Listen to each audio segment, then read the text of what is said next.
Hey there, it's Gabe Aloisi, and here is your 2-minute marketing tip of this week. I want to follow up on the series that we're talking about Google Maps and Google reviews and why they are so powerful and how you can use them to your advantage. Now, here's the thing.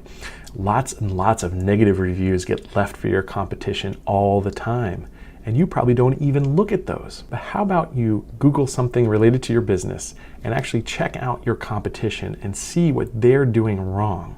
Then what you do is you have your members and your guests actually leave positive reviews to speak to that exact specific problem that folks are having and show why you do it perfectly, flawlessly. Because remember, as I said before, we are in the challenge-solving business, the problem-solving business. Every business really is. So if you can speak to the challenges of the marketplace and show why you can overcome those challenges, you'll win. It's really that simple.